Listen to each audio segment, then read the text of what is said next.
Pwede na po kayo makaupo at muli, enjoyin natin ang message ng Panginoon sa atin sa umagang ito. So sa buong taon na ito, ang maasahan natin, experiencing plenty in 2020 at meron tayong kailangan gawin para maranasan natin itong plenty. At totoo po noon, ang plenty ay hindi may kinalaman sa salapi. Ang salapi, ang pananalapi, ang mga pera, hindi ito productive. Actually, ito ay nababawasan.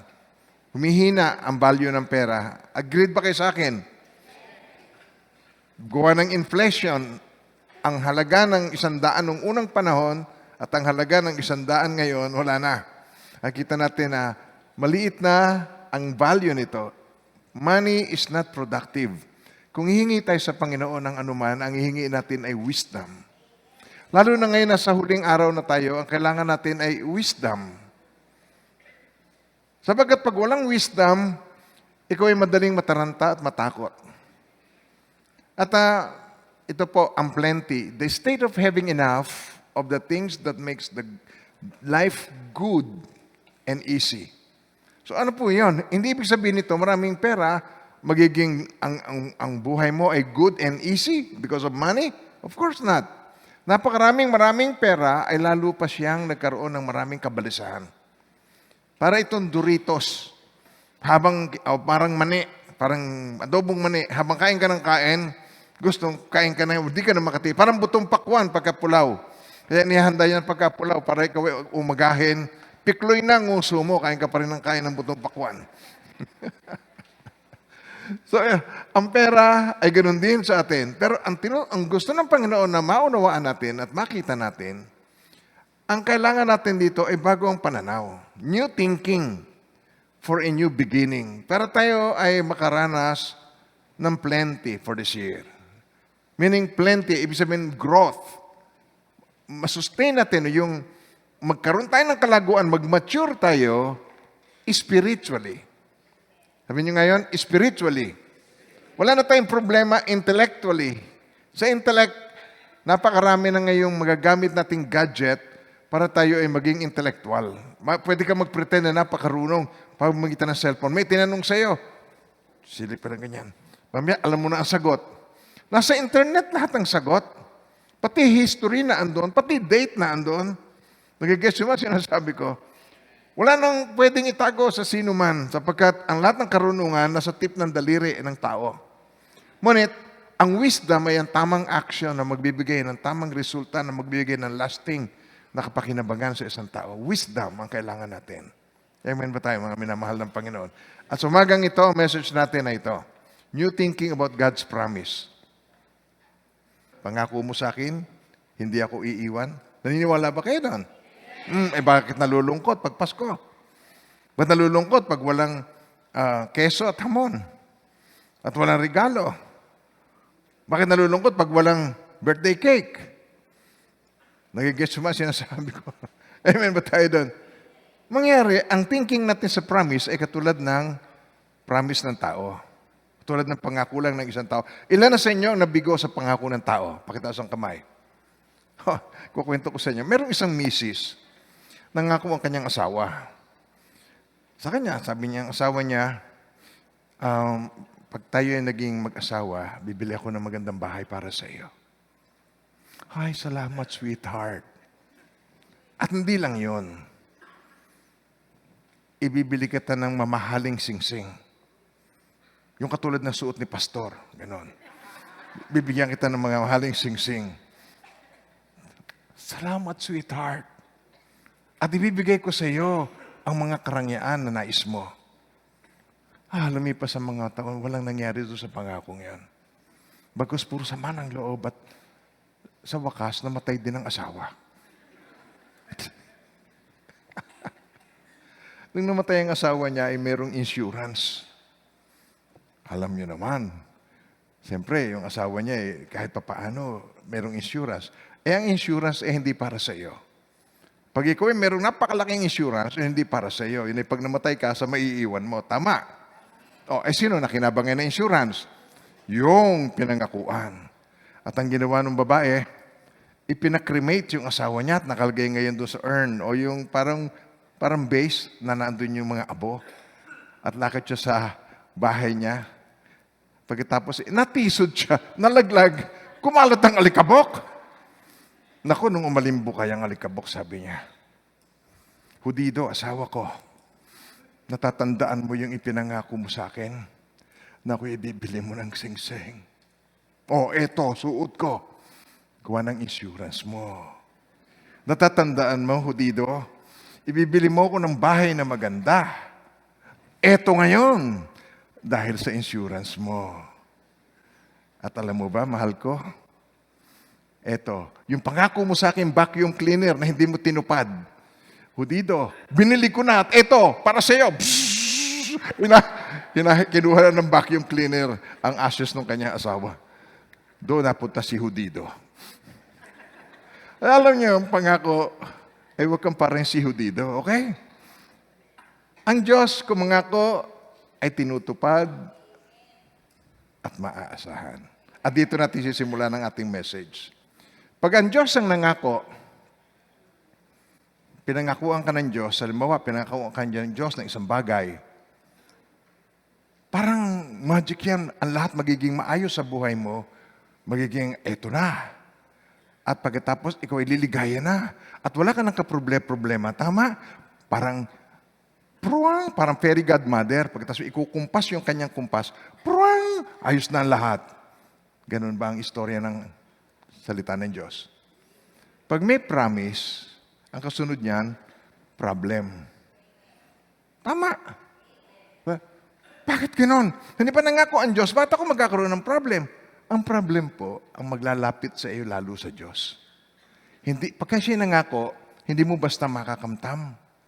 Kinakailangan ito ay meron kang gagawin ng pagtitiwala sa Kanya. Amen po ba tayo doon? At pagkatapos noon, pagkatapos ng problem, ito na ang provision ng Diyos para sa iyo. Yun po ay message ni John Hagee. Sermon ni John Hagee. Promise, problem, at provision. Ngayon, ito naman po, ng panahon ni Joseph. At na-share ko sa inyo, nagsimula ang lahat sa buhay ni Joseph, dream. At pagkatapos ng dream, ay nagkaroon na ng difficulty. Anong purpose ng difficulty? Para hindi niya ng problem, to draw us near to God, para tayo ay lumapit sa Diyos. At pagkatapos, ang susunod sa difficulty, deliverance. Yan naman ang preaching at sermon ni Pastor Jesse. Yung kanina, kay John Hagee, kay Pastor John Hagee, ito naman ay preaching ni Pastor Jesse. Okay ba tayo doon? Nakita niyo ba ang katotohanan na nagsisimula ang lahat sa buhay mo, ikay nangarap? Nangarap kang maging doktor, nag-enroll ka, pero diploma ba agad o mag-aaral kang mabuti? Kaya mas mataas ang iyong pangarap, mas mataas ang iyong difficulty. Mas mabigat ang difficulty. Gusto mo maging abogado? Hindi naging abogado. Hindi naman. Magsisikap ka, meron kang pag-aaralan, marami kang may memorizein. Hindi basta nangyayari ang pangarap. Amen po. At pag mali ang iyong approach, ang pangarap nagiging bangungot. Kaya nangangailangan ito ng paglapit sa Diyos upang ang deliverance o yung katuparan o yung provision ng Diyos ay malasap ng isang tao. At ito, ang tinitingnan natin ng matagal na. Ito po yung sa buhay ni Joseph. Alam niyo kung bakit nagsimula tayo kay Joseph? Siya ang example ng kung paano tayo ay manangan sa promise ng God. Yun ay dream. At nagsimula ang dream nung magbigay ng dream at ikinuwento niya yung kanyang dream. Ano nangyari kay Joseph? Nagkaroon na ng difficulty ang kanyang buhay. Nainggit ang kanyang mga kapatid sa kanya. Ibinenta siya, naging slave. At pagkatapos, tumira siya, nagustuhan siya nung misis nung tinirahan niya dahil napaka-pogi ni Joseph, na-end up siya sa kulungan. At mula sa kulungan, naandun palagi ang provision ng Diyos. Naandun lagi ang patnubay ng Diyos. Nakikita ang Diyos sa kanyang buhay. Pagka tayo po ay nagkakaroon ng difficulty, pag wala ang Diyos sa ating buhay, tayo po ay natataranta. Tayo po ay may kalituhan. Tayo ay nag-iinit ang ulo. Sabi, kumusta ka na ba? Huwag mong kausapin. Nakikita niyo ba yung baksik na iyon? Pagka tayo ang merong problem, may problema, problematic ang buhay, naguhurimentado, nagwawala sa karsada, umiinom ng alak, nagda-drugs. Kung ano-ano nangyayari sa buhay. Nagigets mo sinasabi ko, why? Dahil ang difficulty o yung problem sa buhay, ito ay naglalapit sa Diyos. At pag ikay lumapit sa Diyos, naandang provision ng Diyos, pag-iingatan ka ng Diyos, at tutuparin ng Diyos ang kanyang pangako. Yung sa umpisa ay binigay niya. Ako lamang ang nakakaalam ng mga panukala na inihanda para sa ikabubuti ninyo at ito'y upang bigyan kayo ng pag-asa sa inyong hinaharap. For I know the thoughts that I think towards you, says the Lord. Thought of peace and not of evil, to give you a future and a hope. O to give you expected, maging expectant, magkaroon nga ng expected end sa iyong buhay. To give you an expected end. Maasahan mo na ang dulo nito ay mabuti. Maasahan mo na ang dulo nito ay kagalakan. Maasahan mo na ang dulo nito ay ang provision ng Diyos sa iyong buhay. Because siya ang Jireh, siya ang Nisi, ang banner, siya ang katagumpayan, siya ang nagpo-provide ng pangangailangan. Ang Diyos ay ating maasahan. Amen po. Maging sa kapanahunan ngayon ng end time, nasa mga huling araw na tayo, earthquakes in various places, wars, rumors of wars, earthquake, pestilence, famine, pestilence. Alam yung pestilence? Plague. Ngayon, ang plague, ito ay meron ng local transmission ng Pilipinas, 6 na. Ang narinig ko ng isang araw. Ewan ko ngayong oras na ito, kung 6 pa rin yun, kasi yan ay exponential. Hindi alam ng may karamdaman na siya may karamdaman. So, kausap pa rin niya, mga mahal niya sa buhay, kumakalat. Mabilis kumalat. Nakukuha niyo ba sinasabi ko? Sa Exodus chapter 12, ito insinyer ko na yun noon. Okay. At, tinan niyo, ang sabi ng Panginoon, I will pass through the land of Egypt. Ito ang Egypt ay yung lugar ng slavery. Doon ginawang slave ang mga minamahal ng Diyos. Egypt. At sa ating kapanahonan ngayon, ito ang ating Egypt na kinalalagyan, maraming alipin ng alak, sigarilyo, sugal, sexual immorality, maraming mga alipin. Tingnan nyo, for I will pass through the land of Egypt on that night and will strike all the firstborn, may target, firstborn in the land, both man and beast, and against all the gods of Egypt, I will execute judgment. I am the Lord. And then sabi niya, now the blood shall be assigned. Merong provision. May provision ang God. Now the blood shall be assigned for you on the houses where you are. And when I see the blood, I will pass over you and the plague. Ano ba yung plague natin? Ang tawag natin? COVID-19? Yung ba ang tawag doon? Plague yan, plague. Yun ay salot, plague. Shall not be on you to destroy you when I strike the land of Egypt. Will pass over. Lalampasan niya kayo. Hindi tatama sa iyo. Parang, shung. Sa kabila tatama. Tatama doon sa kinauukulan, to whom it may concern. At hindi, definitely, ito hindi para sa anak ng Diyos. Nagigis ba sinasabi ko? At ito ay binanggit sa Revelation 12. Ang sabi naman dito ay ganito, And they overcame him by the blood of the Lamb. Tignan nyo, ang virus ba ay nakikita? Invisible enemy. Ang invisible enemy natin, yun ay kapamaraanan ng kaaway ng Diyos. Maatakan ng hindi mo nalalaman, hindi mo namamalayan. Infiltration. Nai-infiltrate niyan ang mga tahanan sa pamamagitan ng website, sa pamamagitan ng internet. Napapasok ang inyong tahanan. Nagigess mo sinasabi ko? Wala kang kamalay-malay na ang misis mo, kausap ay kaliguyo niya. Yung asawa mo, alam mo na sa CR, kausap ay kalaguyo niya. O sila ay nagbibideo calling sa kabilang linya. Mga minamahal ng Panginoon, ngayon, nasa hangin. Ngayon, andyan yan, ang tool na ginagamit ng kaaway. And they overcame him by the blood of the Lamb, dugo ng kordero. And by the word of the testimony, lumalabas sa kanyang bibig ay ang kanyang patotoo. Dinideclare niya ang kanyang stand in the name of Jesus. Yung tinatayuan niya, ang pananampalataya niya, ay dinideclare niya. Yun ang kanyang testimony. Ang buhay niya ay testimony. And they did not love their lives to the death. Hindi nila inibig ang kanyang buhay. Doon sila nag-over. That is how we overcome. Amen ba tayo doon? Ngayon, dahil dito, alasin nyo ang mask, magpunta na kayo sa SM, magpunta na kayo sa matataong lugar, umain kayo ng kumain sa Chinese restaurant. Yung mga gagawin mo, that is foolishness. Hindi ibig sabihin nito ay mawalan ka ng ingat. Ang pag-iingat, ang tinuturo sa atin ay huwag tayong matatakot. Ang fear not, yan lagi ang message ng Lord, fear not, I am with you. Fear not, huwag kang matatakot. Yan ang kanyang promise. Ang promise niya ay kanyang tutuparin. So ano ibig sabihin nito? Bago ka lumabas ng bahay, I apply the blood of Jesus. Lord, cover me with the blood of Jesus. Tapos, by faith, hawakan mo pa ulo po, the blood of Jesus. The blood of Jesus. Pag-ingatan niyo po ako, the blood of Jesus. Hello, nandiyan mo ba tayo? Sabi niyo ngayon, the blood of Jesus. The blood of Jesus covered this place. The blood of Jesus sanctified this place. No evil will penetrate in the name of Jesus. The blood of Jesus. Hindi nakasulat yon for nothing. Hindi nakasulat ang mga promises for nothing. Nakasulat yun doon para sa atin, para sa iyo, para sa akin, para sa atin. To God be the glory. Amen. So ito ay pangako niya kay Abraham, Isaac, at Jacob. At si Joseph ay anak ni Jacob.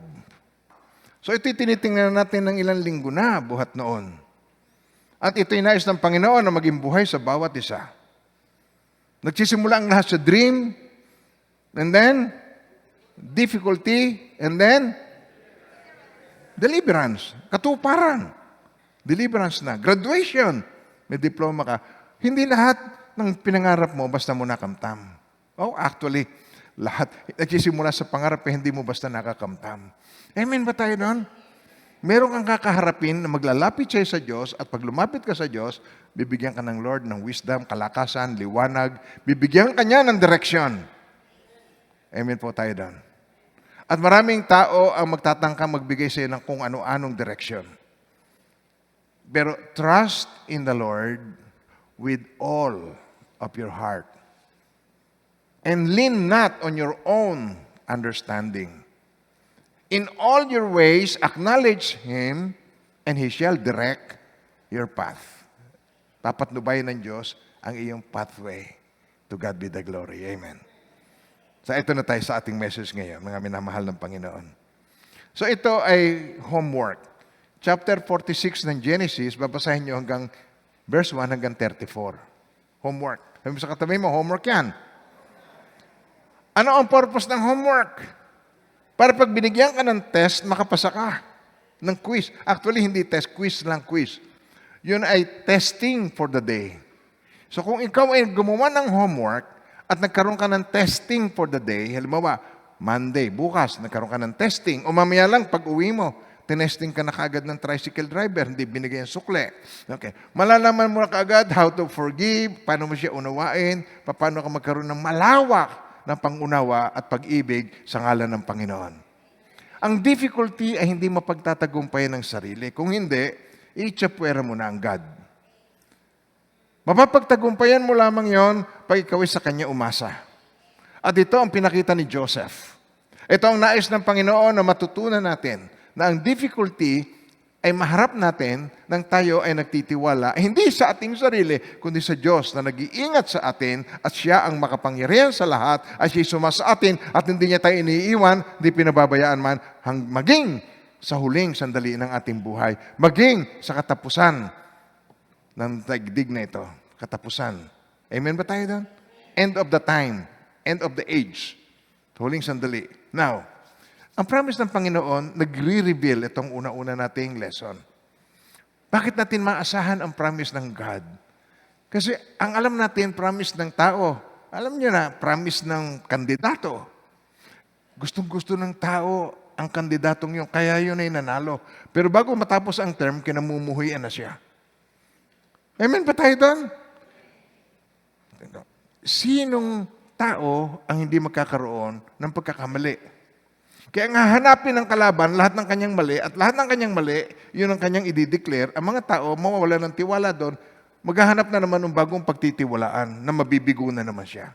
Ganyan talaga ang tao, may pagkakamali. Sa akin, pagkakasama ko kayo araw-araw, nakabantay kayo sa akin, may CCTV ako, may makikita kayo sa aking mali.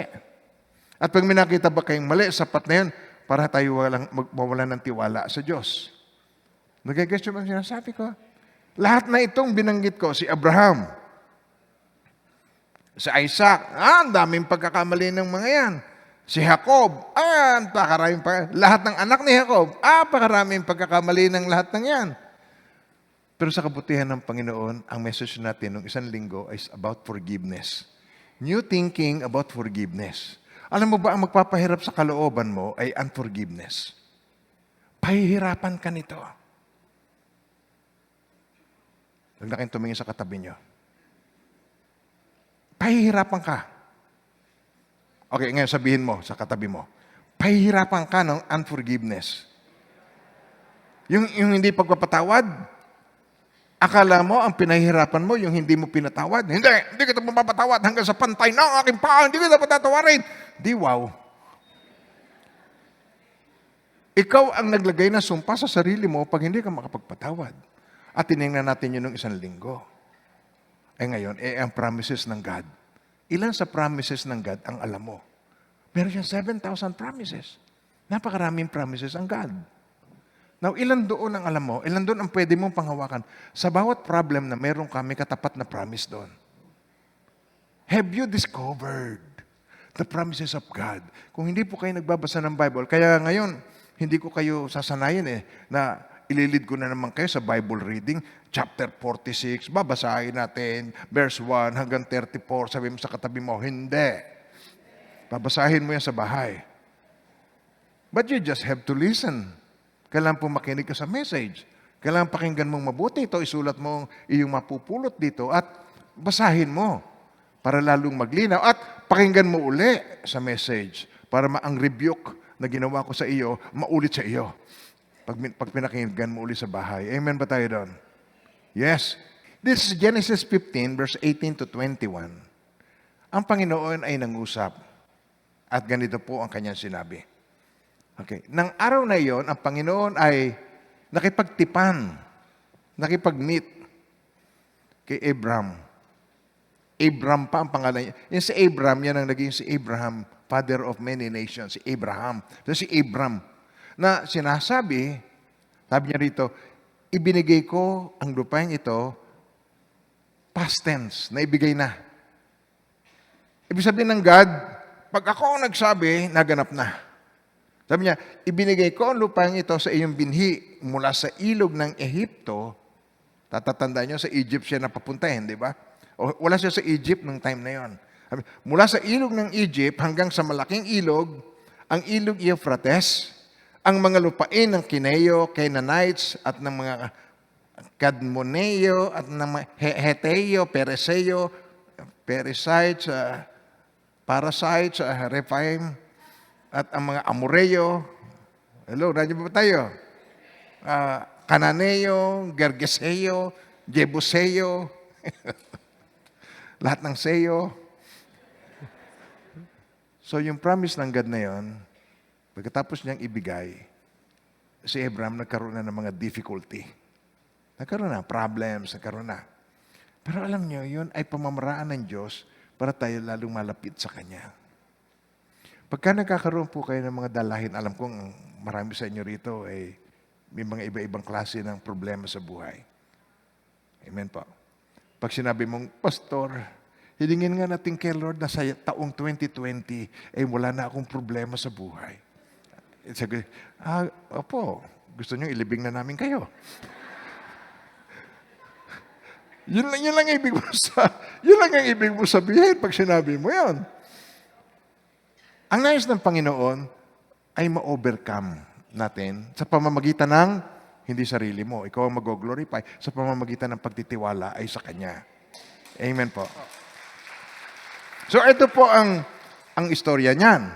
Magbuhat ng dream na yon, ito na, nagsimula na ang plano ng Panginoon. Pero Puro difficulty na ang pinagdaanan, pero ang presensya ng Panginoon nakikita pa rin lagi sa buhay ni Joseph. Kahit may problema, hindi mo nakikitang parang pakpak ng agil ang kilay. Na lagi na magkasalubong. Hindi mo nakikita na nakatarak lagi ang mata at nanlilisik. Parang sa golden chain. Yung kadenang ginto. Yung kadenang ginto, lagi nanlilisik. Tagilid ang tingin, pag ganyan. Pagkatapos nanggigit ang mga mata. Ganyan. Nakita mo yung kadenang. At pagka nagkakaroon na ng expression ng mukha, kino-close up. Hello, dadyo ba kayo? Totoo, hindi. Oh, hindi ko alam ang istorya niyan. Wala akong alam. Napakinggan ko lang sa mga kapatid ko, nag-uusap. Okay. Kadenang ginto. Makikita mo yung mga expression ng mukha ay puro galit. Yun ang sanlibutan. Ang anak ng Diyos, nagtitiwala. Sa kabila ng maraming dalahin sa buhay, meron siya laging pag-asa. May nakaburol nga eh. Alam niyang hindi na siya makakabalik, pero tayo makakapunta sa Kanya. Amen ba tayo doon? Hindi ba yung pag nagalit, mamamatay ka rin? Ay, hindi ba totoo naman yun? Sinong hindi? Sabi mo sa katabi mo, ikaw rin. Lahat naman yan. Paano magkakaroon ng buhay na walang hanggan kung hindi ka mo muna mamamatay sa buhay na may hanggan? Naman. Hindi maaring mangyari yon nang hindi muna mangyari yung una. So talaga ang buhay natin sa sanlibutan ay may kapighatian. Tanggap na yon. Given na yon. Amen ba tayo doon? Sabi niya, laksan niyo inyong loob na pagtagumpayan ko na ang sanlibutan, sabi ni Jesus. So nais ng Panginoon naging buhay sa puso natin yon. Sa mga huling araw na ito na marami tayong daranasin, ang kalinga at pag-asa at pag-ibig ng Panginoon hindi mawawala sa atin. Mahal pa rin niya tayo. Guess niyo ako? Pag namatay ang mahal mo sa buhay, magtatampo ka kay Lord. Alam niyo, ako'y prangkahan magsalita at gusto kong maintindihan yung katotohanan. Totoo ba na namamatay ang tao?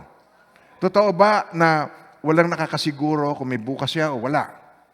Totoo ba yun? Totoo ba na walang age limit ang sementeryo? Totoo ba yan? Okay. Para sa ibang mga tao, ang kamatayan, dead end. Para sa may pananampalataya, ang kamatayan ay simula. Hindi dead end, beginning.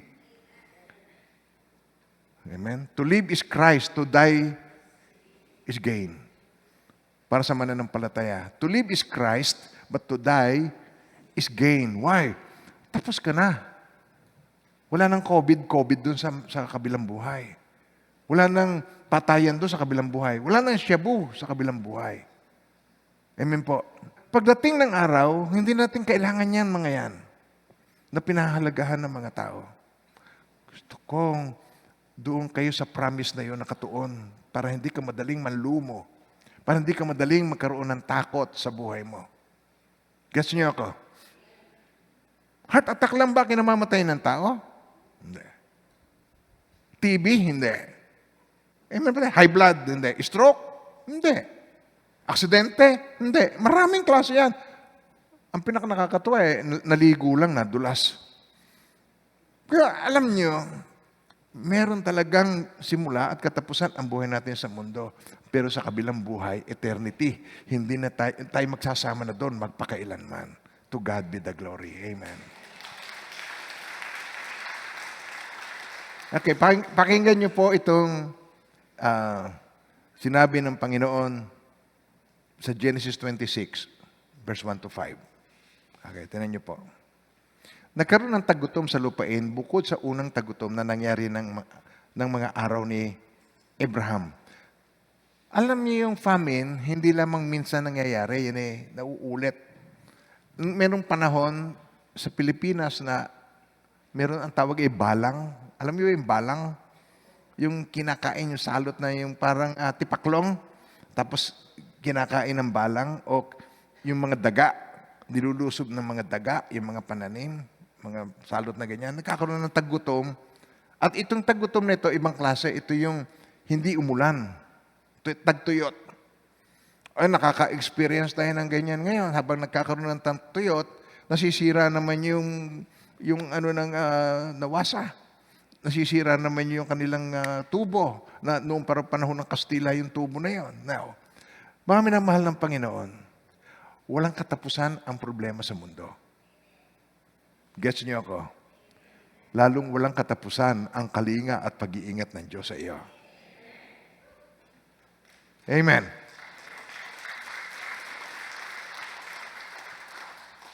Given na iyon, wala kang magagawa doon.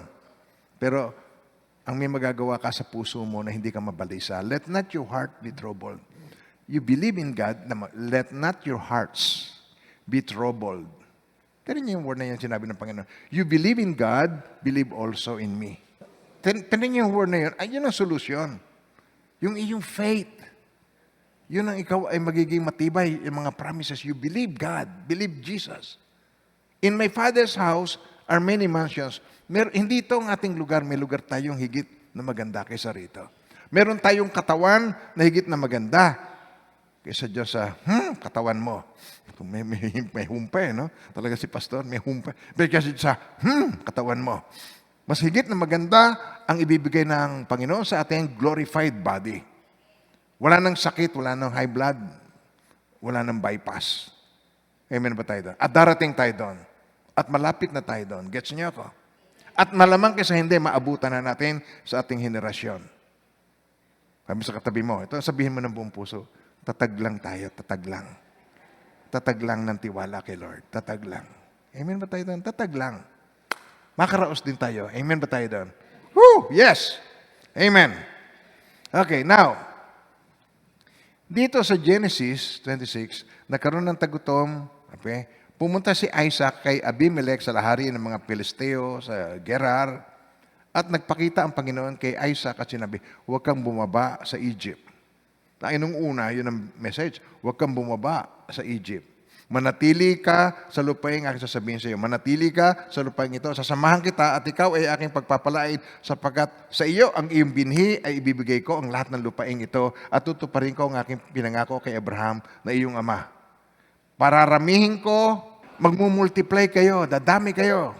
Gaya ng mga bituin sa langit, ibibigay ko sa iyong binhi ang lahat ng lupain ito at pagpapalain ang lahat ng bansa sa lupa sa pamamagitan ng iyong binhi, sa halap ng iyong salindahi, pagpapalain ng mga bansa. Sapagkat pinakinggan ni Abraham ang aking tinig at sinunod ang aking tinig at sinunod ang aking tagubilin. Ang aking mga utos, ang aking mga batas at ang aking mga kautusan. Ibig sabihin doon, manangan tayo, magtiwala tayo. Huwag tayong mababalisa, huwag tayong mawawala ng pag-asa, huwag tayong magkakaroon ng doubts sa promises ng God. Mga minamahal ng Panginoon, kung may panahon sa ating buhay na kailangan natin ang mensahe na ito na maging matibay at matatag ang ating tiwala sa Diyos, ngayon yon. Kaya ito ang message natin mula pa noong January. Matapos na ma-experience ang plenty in 2020, pumutok. Ang tinatawag na NCOV nung unang-una. Ngayon hindi na novel. Noon mysterious. Ngayon tukoy. Kaya COVID na lang, COVID-19 na lang. Para hindi ma-misinterpret. Nag-guess nyo ang sinasabi ko. Plague, pangalan ng plague. Hindi ba ang pangalan ni Yahweh higit sa lahat ng pangalan? Ano ang pangalan ng plague? COVID. Ano ang pangalan ni Yahweh higit kaysa COVID? In Jesus' name. Amen po. Fear not. Huwag tayong matakot. Now, sa Genesis 46, verse 2 to 4, ang Diyos na nagsalita kay Israel sa mga pangitain sa gabi. At sinabi, si Israel, si Jacob, iisa yon. Okay? Sumagot siya. Sabi niya, Jacob, Jacob. Sabi niya, narito ako. Kanyang sinabi, ako ang Diyos ng iyong ama. Huwag kang matakot na pumunta sa Egypt sapagkat do'y gagawin kitang isang dakilang bansa. Mangyari nung unang panahon, sinabi, huwag kayong pupunta sa Egypt. Pero ngayon, pinapupunta sila sa Egypt. Merong timing ang Lord sa lahat ng bagay. Timing, sabihin mo sa katabi mo, timing. In everything, there's a time, there's a season for everything. May plano ang Diyos, tamang panahon. Amen pa tayo doon. Takdang panahon. Ngayon, sabi niya rito, huwag kang matatakot pumunta ron. Ako, sabi niya, ako ang Diyos ng iyong ama. Huwag kang matakot na gumawa na pumunta sa Egypt sapagkat do'y gagawin kitang isang dakilang, hindi dakilang tao, dakilang bansa, great nation. Ako'y pupuntang kasama mo sa Egypt at muli kitang ibabalik. Si Joseph ang magsasara ng iyong mata. Aalagaan ka niya. Nakukuha niyo ba yung promise na yon? Amen ba tayo doon? So, ito yung pangako ng Panginoon na binitawan niya. At alam niyo, pagkat ating habang pinag-aaralan natin ito, unti-unti ba kayong nabubuksan doon sa buhay ni Joseph? Joseph the Dreamer.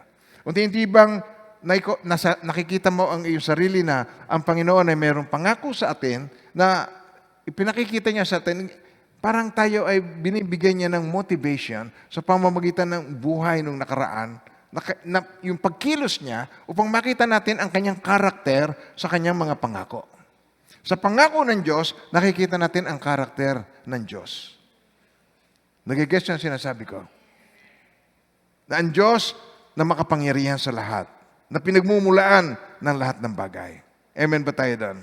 Now, tingnan ba? Nung nangyari doon sa Genesis 26, verse 23 to 24, mula roon, umahon siya sa Beersheba.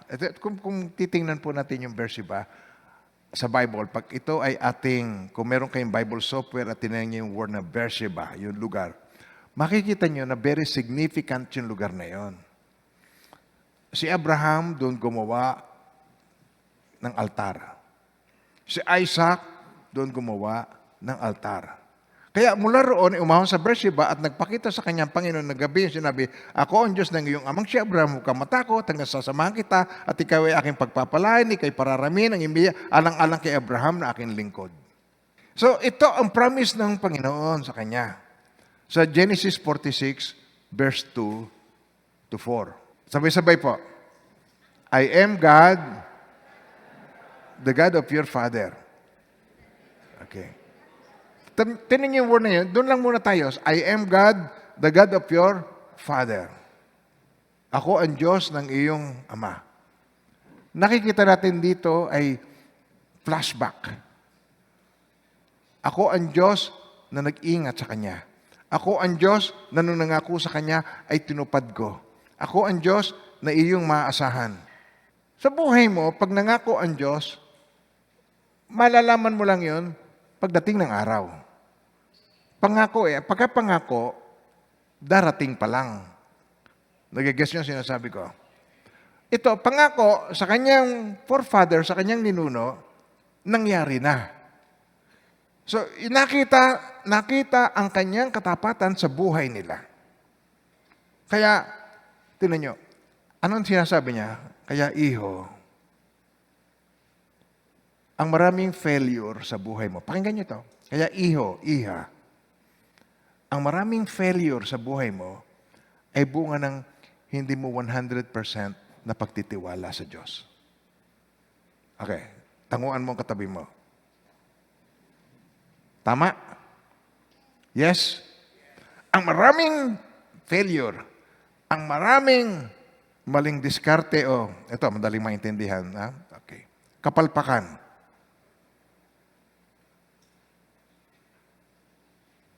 Ng buhay. Bunga ng kakulangan mo ng pagtitiwala sa Diyos. Tama. Nagdesisyon ka na hindi ka nanalangin, na hindi ka nagtiwala sa Diyos.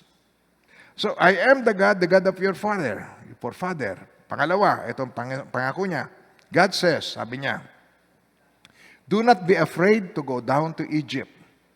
Huwag kang matatakot. Ano ibig sabihin nito? Pinag-ingatan ko sila. Hindi lang pinag-ingatan, ipinagtanggol ko sila. Hindi lang yon, pinagpala ko sila. Amen ba tayo doon? At kung ginawa niya sa kanila, gagawin ko yan sa iyo. Gets niya ako? Mga minamahal ng Panginoon, kung merong gusto ang Diyos sa atin na magbibigay kaluguran sa Kanya, yun ay ang pananampalataya. Imposibleng malugod ang Diyos kung wala kang pananampalataya. Without faith, it is impossible to please God. Sabay-sabay. Without faith, it is impossible to please God.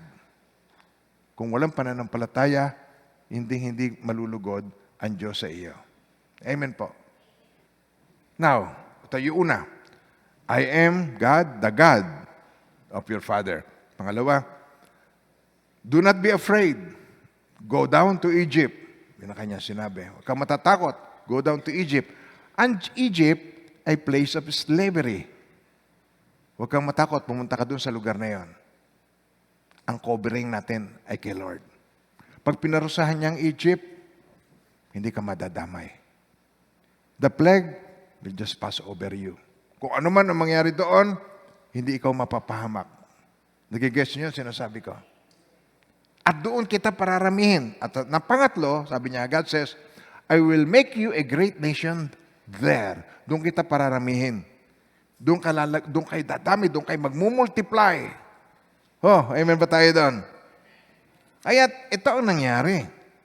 Kaya ang nangyari sa kanila, 70 people doon sa binhi ni Jacob, nagpunta doon sa lugar na yun ng Egypt. 70. Sabi niyang word na yan? 70 silang lahat nagsimula.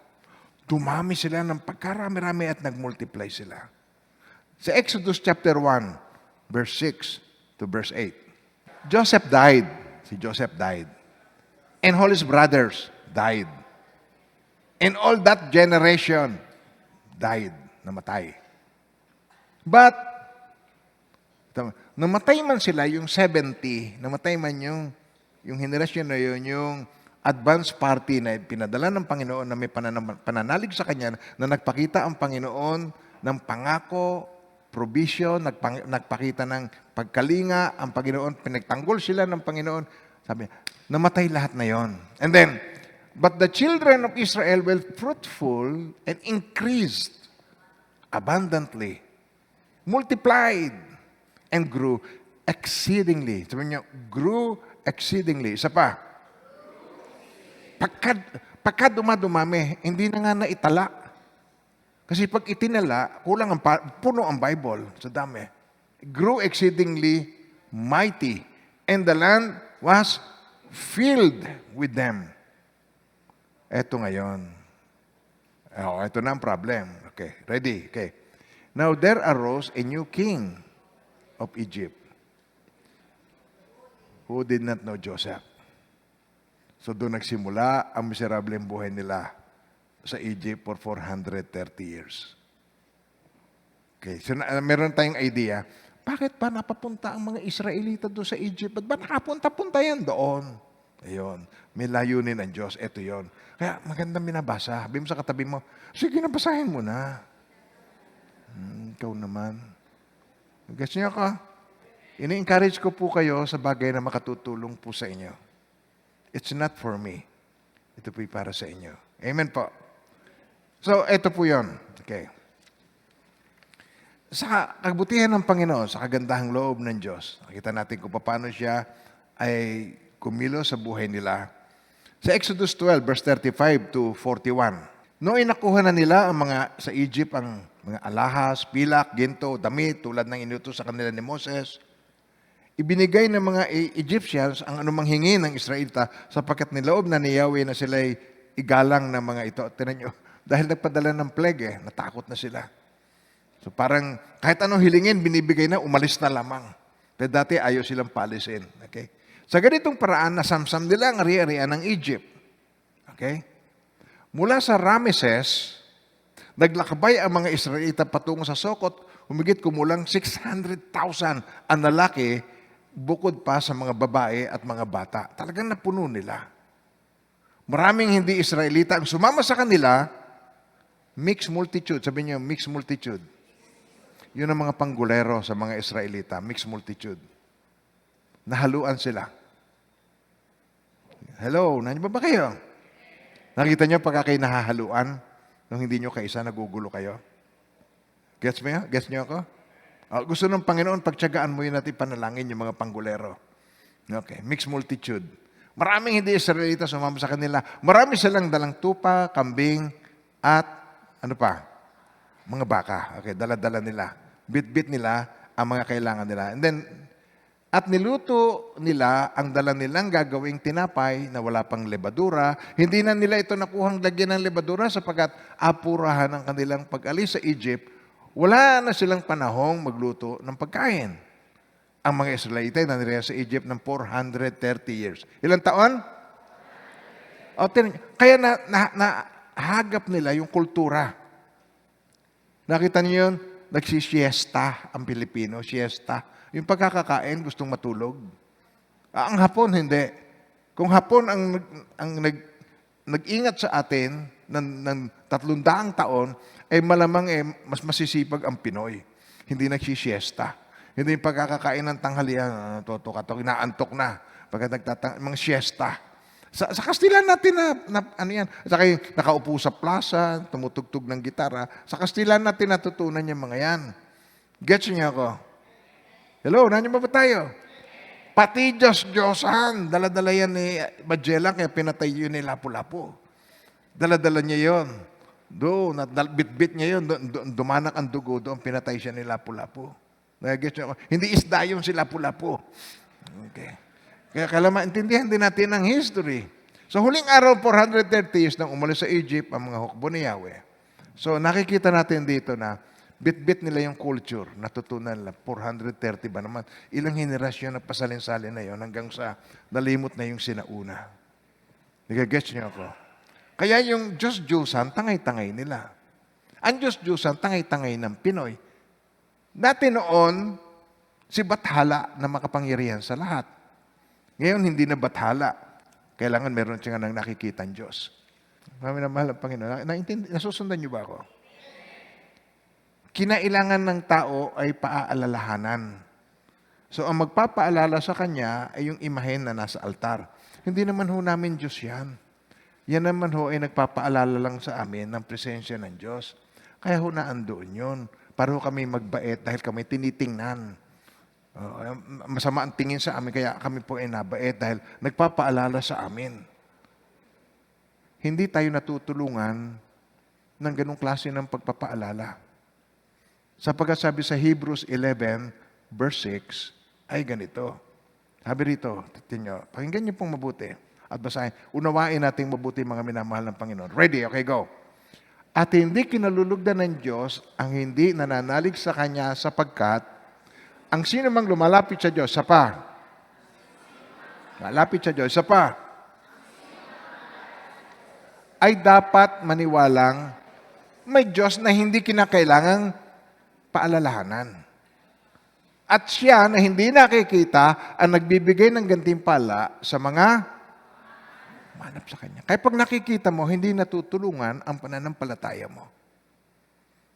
Matutulungan ang pananampalataya mo pag ikay pumikit at naralaman mo na naandyan siya. Amen po. Ito, malimit kong gawin. Ipikit niyo po ang inyong mga mata. Yan, tinan niyo po. Tapos, sa pananampalataya mo, alam mong nandito siya sa kalagitnaan natin. Palakpakan mo siya. Mahina lang muna. Mahina lang. Mahina. Sige, buong puso. Palakpakan mo at palakas ng palakas.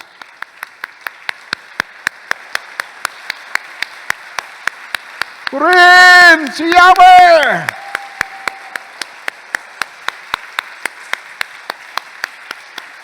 Woo!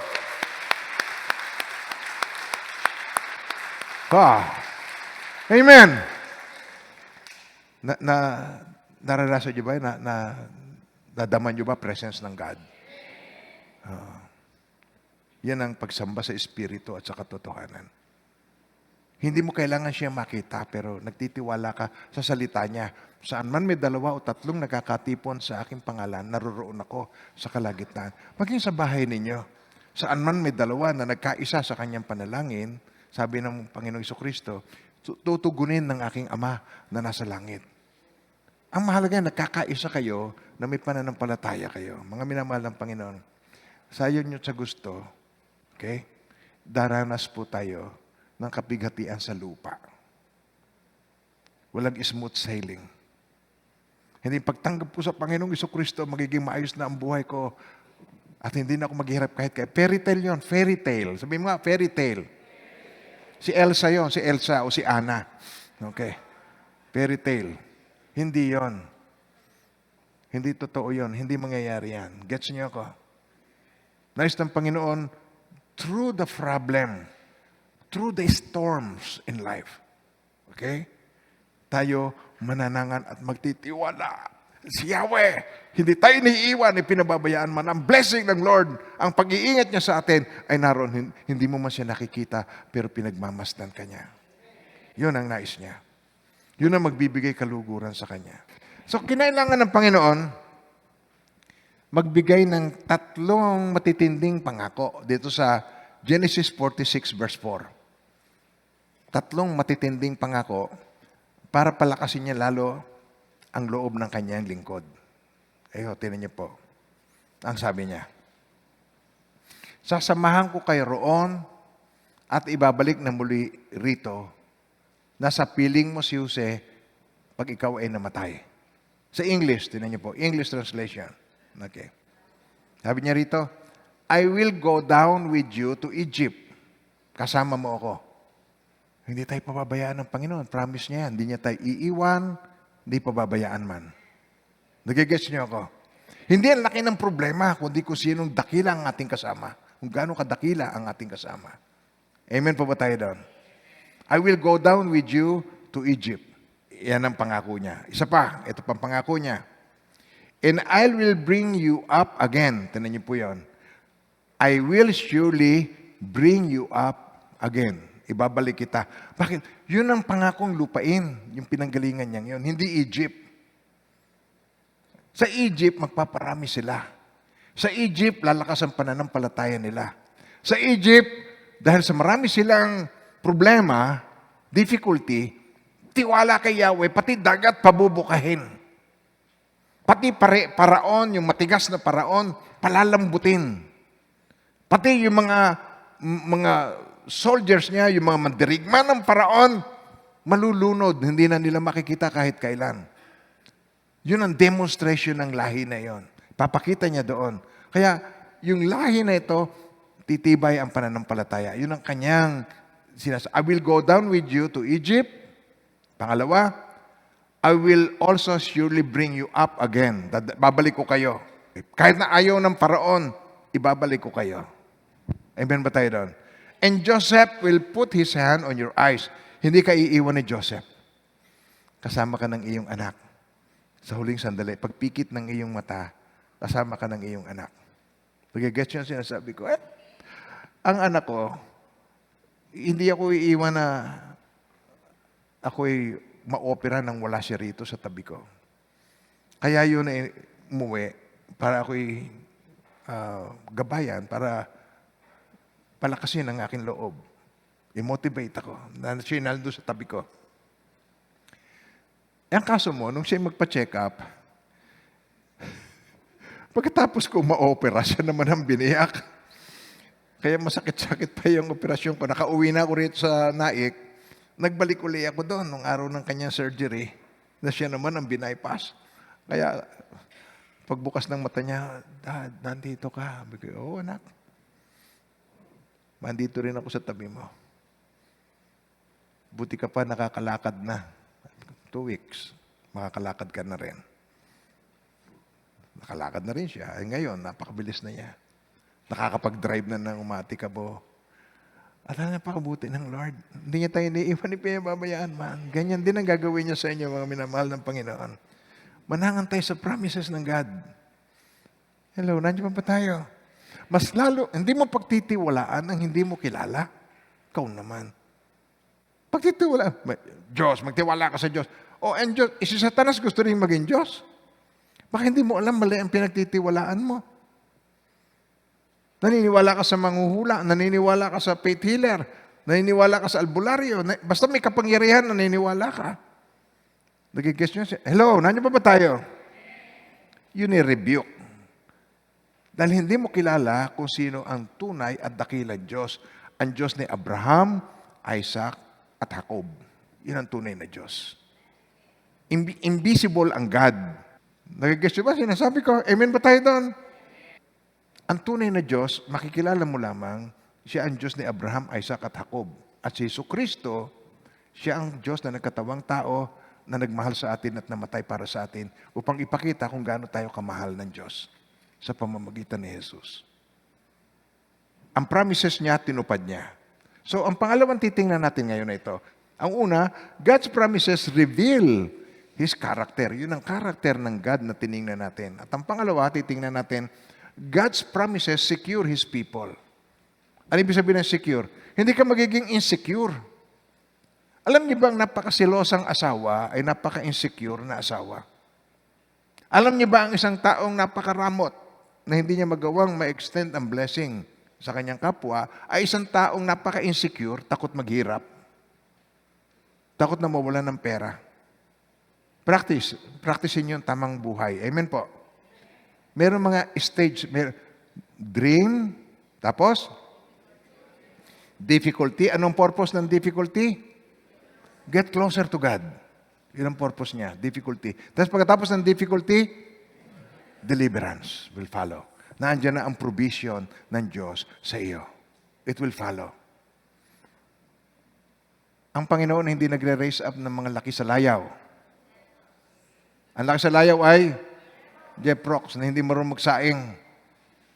Oh, kaya ikaw, nanay, mahal na mahal mong anak mo, parang prima donna na, okay? Ayaw mo ang kamay mo, ano ba? Ayaw mo, hindi marunong maglabayan. Okay? Prima donna ang anak mo. Dahil akala mo, maaalagaan mo ang anak mo forever.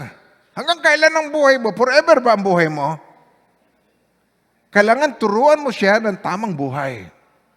Alam niya, sa pagsasaing sa anak, tuturo mo, ganito anak yan. Ilang cup ng bigas, ilang cup na tubig. Ano ka? Napakadali niya, ito lang ang puhunan dyan.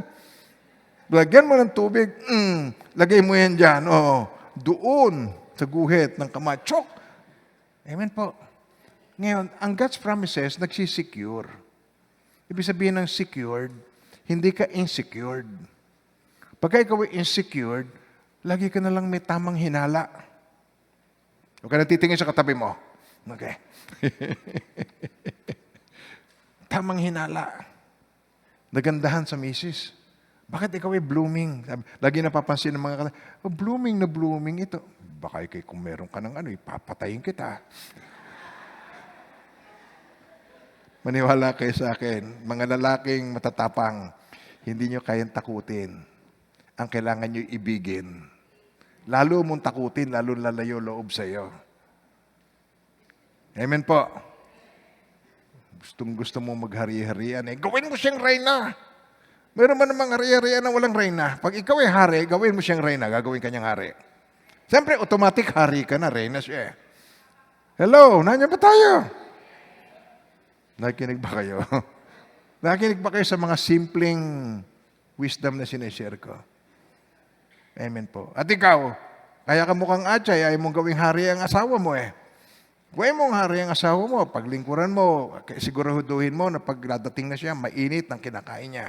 Okay, ito sa Romans 1:18, verse 19. Ito, ang puot ng Diyos ay nahayag mula sa langit laban sa kalikuan at kasamaan ng mga tao sa pamamagitan ng kanilang kasamaang ay pinipigil ang katotohanan. Alam ng totoo, pinipigil. Sapagkat ang maaring malaman tungkol sa Diyos ay hayag sa kanila, yamang ito'y ipinahayag ng Diyos sa kanila, pero gagawa pa rin sila ng Diyos-Diyosan ang buhay nila.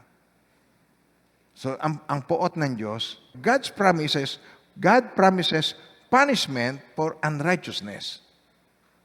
Ayan ang pangako ng Diyos. Kung ikaw ay sinusunod mo naman ang Lord, hindi ka insecured. Amen po ba tayo doon? Amen.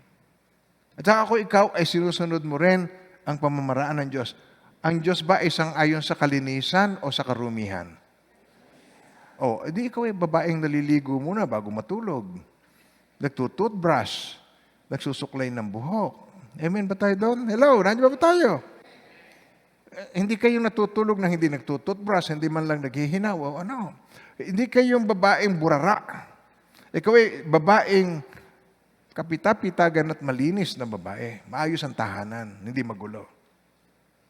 Nandiyan pa ba tayo? Walang kinalaman ang yaman. Pwede mong maging maayos ang buhay kahit ikaw ay mahirap lang. Kung ano ang meron ay magkaroon ka na ng kasiyahan. Amen po, contentment. Godliness with contentment is great gain. Godliness with contentment is great gain. Isa pa.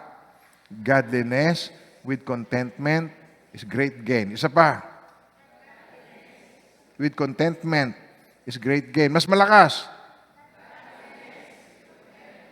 Hindi, pag ako'y nagkaroon ng rep, magiging maayos din ang bahay ko. Pag ako'y nagkaroon ng TV, magiging maayos din ang bahay ko. Pag ako'y nagkaroon ng lamesa, magiging maayos din ang buhay ko. Amen ba tayo doon? Napakarami mong requirement para maging maayos ang bahay. Get you ba ako? Pwede nga yung lumang gulong, tapos patungan mo lamang yun ng kaprasong karton, tapos lagyan mo yan ng mantel o kahit na ano, tapos lagyan mo yan ng bulaklak na kalachuchi doon. Maayos na ang bahay mo eh. Hindi kailangang mahal para maging maayos. Amen po. Hello, nandiyan pa ba tayo mga minamahal ng Panginoon? Hindi mo kailangang maging artistahin ng mukha para ikaw maging maganda. Kailangan mo lang maging maayos. Now, tanyo. Ito ang sabi ng Panginoon, God promises punishment for unrighteousness. At yung idolatry, hindi nakakatulong sa ating pananampalataya, ang idolatry. Itatwa natin ang idolatry. Nagigets yan sinasabi ko? Huwag tayong makiisa sa idolatry. Amen ba tayo doon? Ano yun? Ano yung nakikiisa sa idolatry? Nakikipista. Sa piyesta, sinong pinaghahanda natin sa piyesta? Si Mayor? Ang tawag natin ay patron. Sino ba ang patron? Sinong patron? Sinong patron sa inyo? San Roque. O, taga San Roque ka. San Roque. Sino si San Roque? Hindi makakibo. Taga saan? San Roque. Hindi makakibo. Ano pa nagawa sa inyo San Roque? Hindi makakibo. Bakit mo pinaghahanda? Birthday ng kung sino, hindi mo naman kilala. Nakikita mo sinasabi ko? Sobrang, ayaw mag-isip. Kahit na sino pa, San Agustin, si Tata Usteng. Tata Usteng. Sino si Tata Usteng? Tinanong ko yan hindi ako masagot. Sino si Tata Usteng? Taga saan si Tata Usteng? Kaninong anak si Tata Usteng? Walang sagot. Anong nagawa sa inyo Tata Usteng? Walang sagot. Bakit po ninyo pinaghahanda? Bakit may banderitas pa kayo at mga kung ano-ano at may banda pa ng musiko? At may toro pa. At saka higante. At loses. Hindi mo naman pala kilala. Nakukuha niya ba ang aking point? Ano yun? Tinuro lang ng Kastila at tapos pinapractice ngayon. Tapos, bakit ang katotohanan, makikilala mo ang katotohanan magpapalaya sa iyo. God promises an punishment for unrighteousness. Kaya naghihirap ang mga tao. Kaya nagkakaroon, laganap ang mga crimes. Kaya marami ang bakla. Hindi naman marami yan noon. Marami ang bakla. Alam mo, wala akong nakitang kalingga. May mission kasi po ako sa mga native, yung mga halimbawa, Ifugao. Wala akong nakita yung nakabahag ng tapos kumikembot. Wala. Talaga. Nagpunta ako sa Palawan, umakyat din kami doon ni Pastor Arnold sa Palawan. Ang tawag doon, Molbog tribe. Ano, Pastor Arnold? Wala tayong nakitang Molbog na gumaganyan, no? Wala. Walang Ifugao, walang Igorot, wala. Sino ang ganon? Kasi sila, meron lang, ang Diyos-Diyosan lang nila, ay yung warrior, ganon. Pero, yung mga moderno, ang tawag sa sarili, civilized. Yun ang mayroong mga Diyos-Diyusan. Yung mga tinatawag sa sarili, civilized. Yung mga tinatawag na intellectual. Yun ang mayroong Diyos-Diyusan. Ang Diyos-Diyusan hindi nakakatulong sa pananampalataya. Kasi, ang pananampalataya, sabi sa Hebrews 11:6, okay?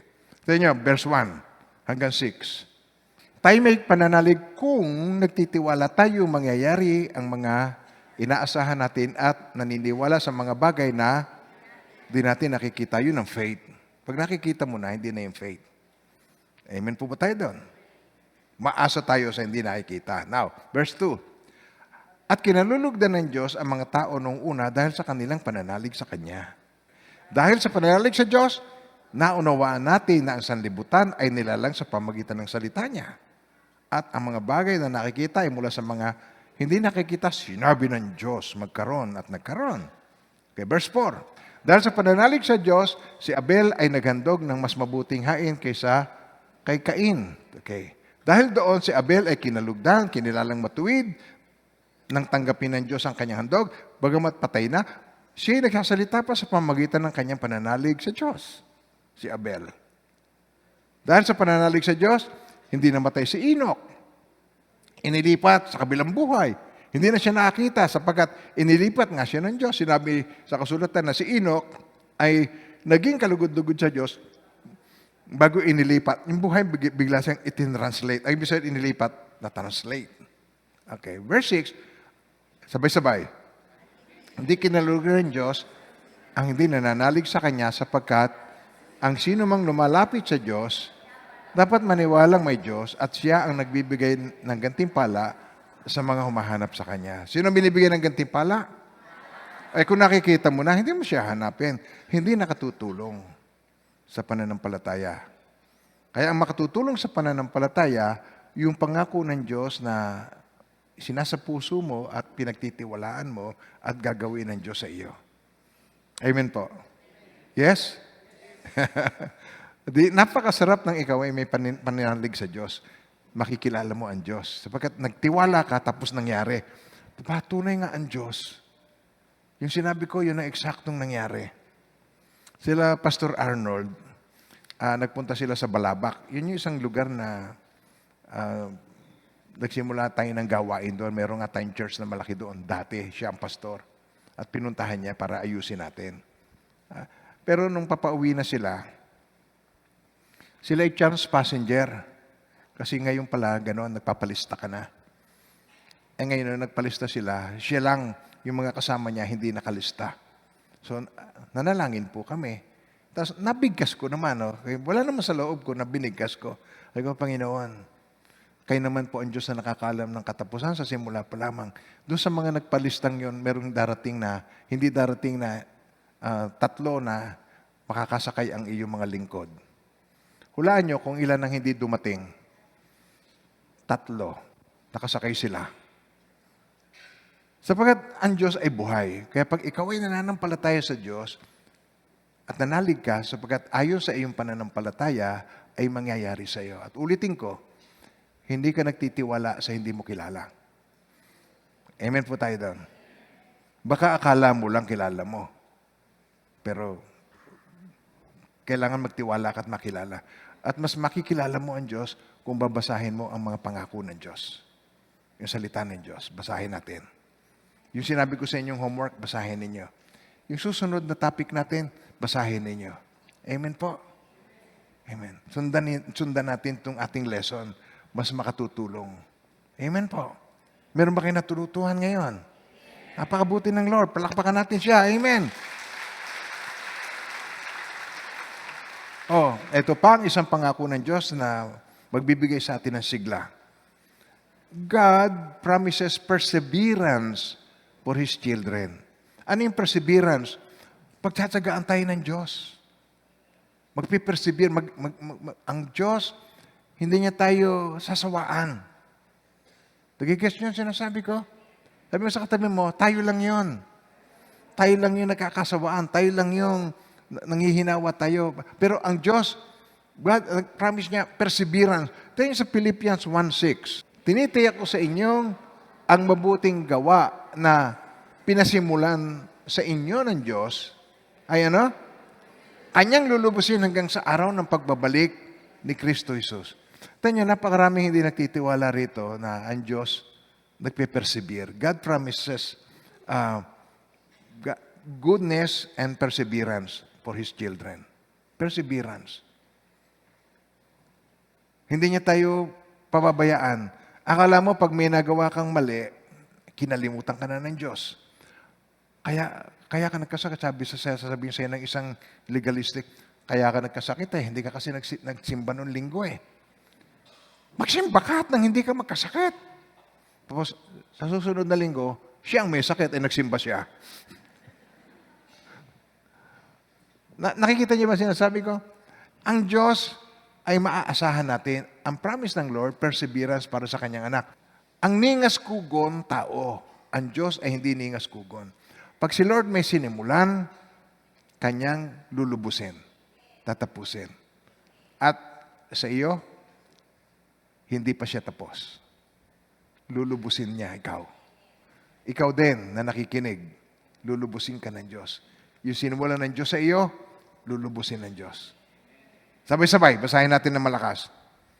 Tinitiyak ko sa inyong ang mabuting gawa na pinasimulan sa inyo ng Diyos ay kanyang lulubusin hanggang sa araw na pagpabalik ni Jesucristo. Kaya kailangan natin si Jesus. Kailangan natin siya. Kaya yung promises ng God, katuparan ay si Jesus. Ang kalakasan na promise ng God, ang katuparan ay si Jesus. Ang authority na pinangako ng God, ang katuparan ay si Jesus. Ang yung talian sa lupa, tatalian sa langit. Ang kalagan sa lupa, kakalagan sa langit. Ang dugo ng tupa, nung lumang panahon, siyado, dugo ni Jesus. Ang plague will just pass over you. Ang kailangan nating matutunan ay ang manalig sa Diyos. Walang ipinanganak na may pananalig na. Faith comes by hearing, and hearing by the Word of God. Yung pangako ng Diyos na ikaw ay sinasanay mo sarili mo na nagtitiwala ka sa promises ng God, yun ang magbibigay sa iyo ng strength to move on. Amen po. Hindi niya tayo iiwan na unfinished. Hindi ka pwedeng maging unfinished project. Magkakaroon ng katuparan yon. Hindi nga makakabalik sa atin yung ating mahal sa buhay na namayapa, pero tayo makakapunta sa Kanya sa pangalan ni Jesus. Laging sa pangalan ni Jesus ay may katagumpayan. Amen po. Woo! Yes. Amen. God promises goodness in your circumstances. Sa mga circumstansya ng buhay, sabi sa Romans 8:28, we know that all things work together for good to those who love God, who are called according to His purpose. At nalalaman natin, alam natin sa lahat ng bagay, ang Diyos ay gumagawang kasama ang mga nagmamahal sa Kanya. Tingnan niyo po, sa lahat ng bagay. Magaganda ba ang lahat ng bagay na nangyayari sa iyong buhay? Anong mas marami, mabuti o masama? Meron ka, yung mga unexpected mo nangyayari. Pero sabi dito, siya gumagawang kasama na nagmamahal sa Kanya. Ibig sabihin, hindi niya tayo iniiwan, ipinababayaan man. Nagigets niyo ako? Kaya sabi niya, ang mga tinawag ayon sa Kanyang panukala, at yon ay sa kanilang ikabubuti. Tiwala sa ikabubuti. Yung experience, yun na nagpamature sa akin. Ang dami kong mga napakasasamang karanasan.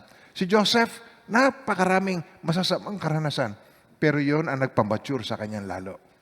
Kaya nung humarap siya sa kanyang mga kapatid, handa na siya sapagkat nakita niya ang pagkilos ng Diyos habang ang pabor ng Diyos nararanasan niya sa kulungan. Habang nararanasan niya sa paglilingkod sa paraon. Kaya pagharap niya sa kanyang mga kapatid, na siya dapat, nung lumuhod sa kanya, nakita niya, oh Lord, ito yung panaginip ko. Ang napanaginipan ko, yung uhay ko, nakatayo, yung uhay ng mga kapatid ko, yumukod. Tapos nandun yung tatay niya, oh Panginoon, ito na yung napanaginip ko. Ang araw, ang buwan, ang mga bituin, yuyukod sa aking harapan. Panginoon, ito na ang katuparan. Lalo siyang nag-humble down. Pag pinagpala ka ng Diyos, lalo kang mag-humble down. Lalo mong maunawaan. The more you are blessed, lalong humility, na-experience mo ang humility. Sino ako para ilagay ng Diyos sa ganitong posisyon? Sino ako para ako'y gawin ng Diyos na pastor? Sino ako para ako'y nagpipreach? Nagigets niyo ako? It is a humbling experience. Kaya lalo kang binibless, lalo kang nagpapakababa sa Diyos at nagpapasalamat sa Diyos. Amen po. Amen. To Deuteronomy chapter 10, verse 22.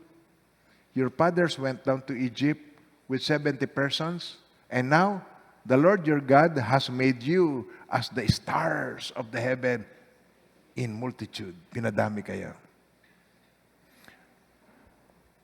Ilang tao nung magsimula ang HTBC, yung kauna-unahang worship service ng HTBC? Ilang tao? Hulaan nyo. 7. Kaming mag-asawa at saka 5 babae. Doon lang kami nagsimula sa kaprasong lugar doon sa Plaza Diners nung araw, na ngayon ay Bella Mart, yung ngayon ay Cafe Lucas. Nung araw yung Plaza Diners.